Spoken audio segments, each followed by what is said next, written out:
We are 6 years into the Kirby Smart era at Georgia, and there's one thing he knows how to do, and that is beat the Florida Gators. It's the biggest game of the year. It's Georgia's biggest rival, and Kirby Smart has done an excellent job of taking control of this series. I got to looking at the numbers recently. Georgia has a 10 game lead over Florida in this series, 54-44.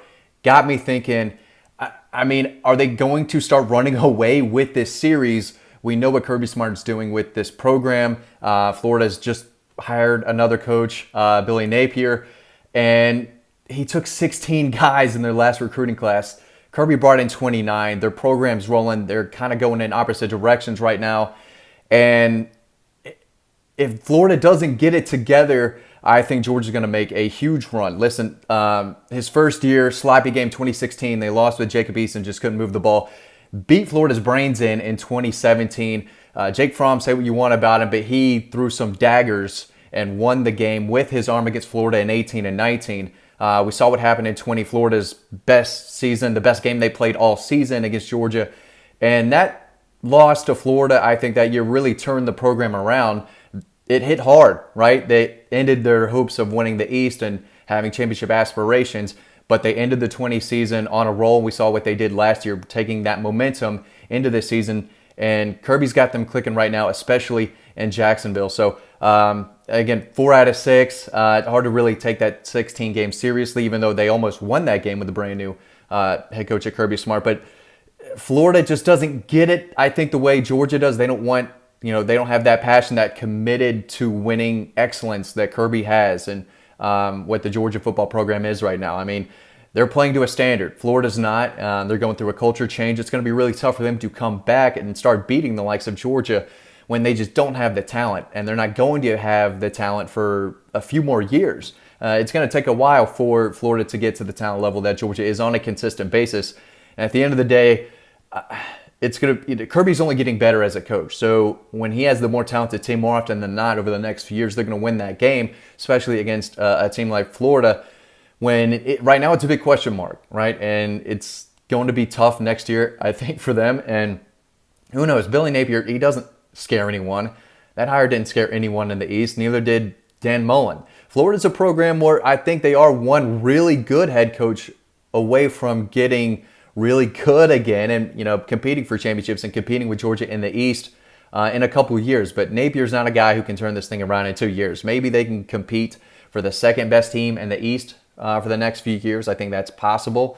But they're going to have to watch out for South Carolina. If they start improving, that's bad for the Gators. If Tennessee continues to improve, that's bad for Florida. And they're just not bringing in the kids, not the way Georgia is right now. So I think Georgia has a hold on this rivalry right now. You're not telling me, going to convince me that Florida's going to beat Georgia next year, probably the year after that. I mean, it could take a while for Napier to build a program well enough to where they can beat Georgia at least once and then have to do it for multiple times, right? I mean, at Florida, it could be if you can't beat Georgia, you're not going to stay around very long, right? At Georgia, it's if you can't beat Florida, you can't beat Tech, you're out. And I don't think Georgia's ever going to lose to Georgia Tech in the foreseeable future. That shouldn't happen under Kirby's watch.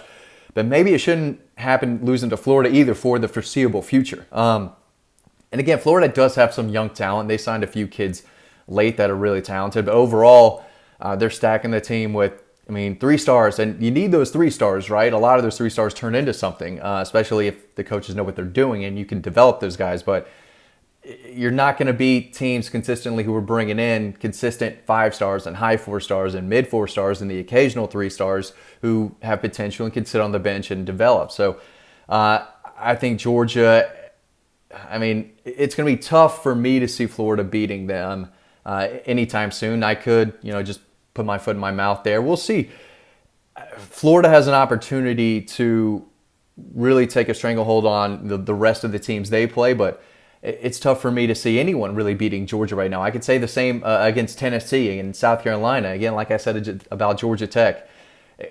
Is Alabama, maybe Texas A&M are the only teams that can compete with Georgia? We'll see. Can Auburn turn it around against Georgia? I think I've made the same video about them. I think Georgia's kind of running away from that series, even though it's a little more even than the one with against Florida. And listen, Florida used to beat Georgia year after year after year, especially in the 90s and early 2000s. this really is the golden age of this rivalry for Georgia fans who, if you're in your early 30s, late 20s, you're not used to this happening often. Coach Riddick had a really tough time beating Florida for the longest time. Did a few times in 04, 07, then 11 and 12 and 13. So there was a 3-year run that Rick had over Florida. Those are some bad Florida teams. But then Kirby reeled off a 3-run stretch with 17, 18, 19. They have 21. I think they'll probably beat Florida again the next 2 years. It's just going to take that time for Napier to build a program to where it is and to beat Georgia on afternoon in Jacksonville. When this is Georgia's biggest rival, right? They're never going to really. They should come out flat against Florida. We heard what Kirby said in the locker room at halftime. Put your foot on the gas on these guys. We do not like them. And one day they'll probably get that shutout over Florida that they haven't had in a while. They come really close to, but I think Kirby likes to beat Florida and kind of rub it in a little bit. And I think that's exactly where this could be heading. But I think Georgia has a strong handle on this series. They probably do with everyone. So they're the kings of the East right now. Who is going to be the second team? Who is the next team that's going to push Georgia for the East? Is it Kentucky? Is it possibly South Carolina with Spencer Rattler and a few impact transfers? That's what Florida has to do. They have to bring in transfers because they're not recruiting on a great level right now. They really need to turn it up in the 23 and 24 class if they want to turn that program around to where it once was, beating Georgia on a consistent basis. That's not happening anymore, especially not under Kirby Smart's watch. So, guys, I really appreciate it. What do you think? Does Kirby Smart own the Florida Gators? Does he own everyone in the East right now? You let me know, guys. Thanks for watching this video. As always, stay tuned to the next one coming up right now, and I'll see you over on the website.